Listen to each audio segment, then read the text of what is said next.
And a very interesting story about a Singaporean who traveled around the world, and he did it on a skateboard. Let's see if we can make this work. Hi, good morning. Hi. Oh, wow. This is actually quite clear. We're doing this through Facebook because Adrian O, the man who traveled the world on a skateboard, has just come back from, what, a 2-year journey? Yes, it's 2 years, almost 2 years. Almost like 2 years. So you 8 don't days away. Yeah, so you don't have a cell phone back up and running yet.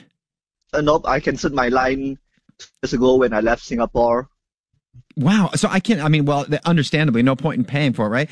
This is amazing. First of all, I want to hear your story, but I'm also quite shocked at how well this is working. This is not a paid Facebook advertisement. I'm just like, this is just really working well. Okay. So let's talk about your journeys. First of all, what made you decide to go around the world and, on a skateboard that's just, bicycles. Yes, we've heard of that, drive around the world. I don't know, even a boat around the world, but a skateboard? Yeah, I mean, one of the few, less only I can count less than 5 people haven't done it. So, no other Singaporeans though, right? No other Singaporeans, just me. And so does your kicking leg just look, twice as big as your other leg right now? No, I switch legs. Oh, okay. Because if I go switch legs, I'll have cramps at the end of the day, so I have to share the workload between my legs. Yeah, and so you were not a skateboarder growing up then, were you? No. I only started learning 6 years ago. I mean, it's just used to as a mode of transport to my workplace. Yeah. And what did you do before this?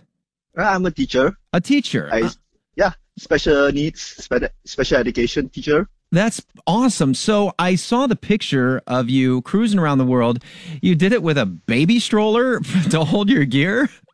Yeah. I mean, since USA from Canada, I bought it in Canada. Yeah. And I found the idea, hey, that's a good idea to carry all my stuff, because prior to that, it's I was in Asia and Europe. It's with just my backpack and skateboard.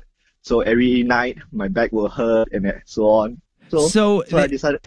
It almost becomes like a scooter at that point because you're holding on to the stroller in front, right?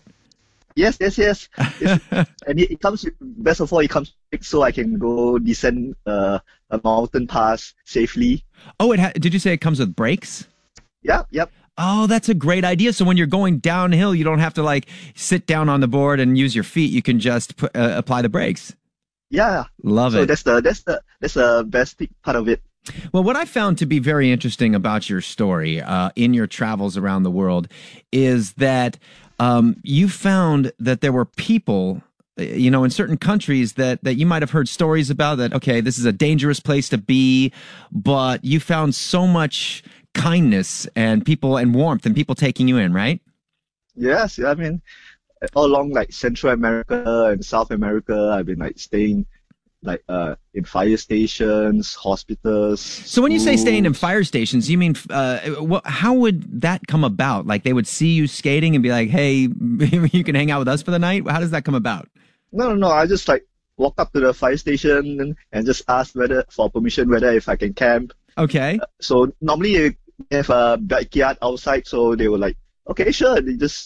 Normally they allow those people on bicycles to camp for the night. Uh-huh. And if not, they'll just let me sleep just at the back of their fire trucks.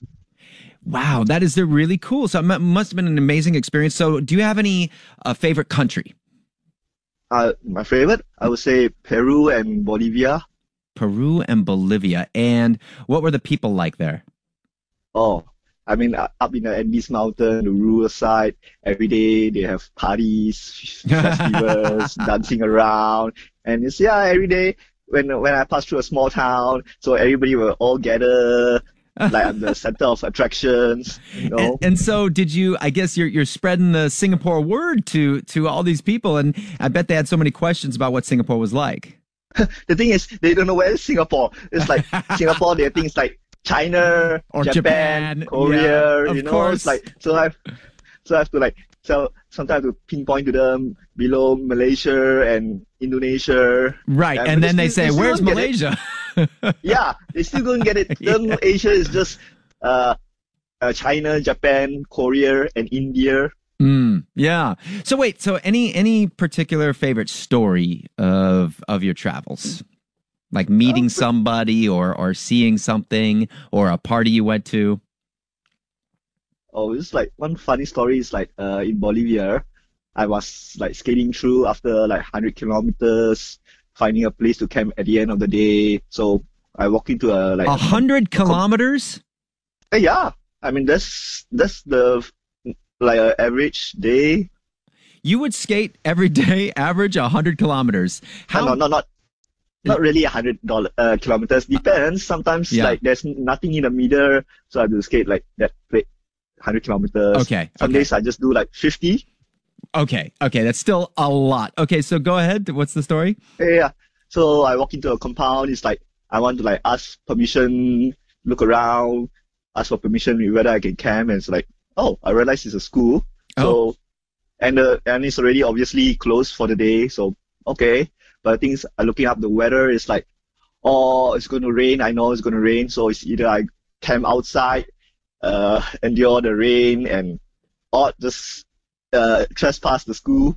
So okay, I just pitch my tent in a sheltered basketball court and just sleep for the night. So the next morning, I was actually hoping to like get out early enough before anybody spots me. Sure. Yeah. So, but in the end, when I woke up, there were like teachers and students walking in, and the thing is, they didn't even blink an eye. They just say, "Oh yeah," they just greeted me, "Good morning." And No kidding. Yeah, and some even asked me, "Do you want tea?" Okay, sure. The thing is, then of course, then they soon want to hear about my story, so I began speaking in front of them for their school assembly. Sure. Oh, and the school assembly. Yeah. That is incredible. Yeah, and the thing is, I just like thinking if I do that in Singapore, I'll be like first thing somebody will call the police. Yes, for sure. You're done. They're coming and getting you out of there immediately. That is a really cool story, and thank you so much for sharing, Adrian O. And you see him on Facebook. And is there anybody? I think you say your dad's listening right now. Yeah, my dad's listening now. Want to say hi to Dad? Hi, Dad. Is Dad an adventurer too? Oh, yeah, my dad's an adventurer as well. I mean, he on a motorcycle. He do overland from train all the way from Singapore all the way down to Europe without any flights on train. Very cool. All right. Well, Dad's an adventurer too. Sounds like the family is fun. Adrian O, thank you so much for coming on Gold 905 and sharing your story. Yeah, thanks.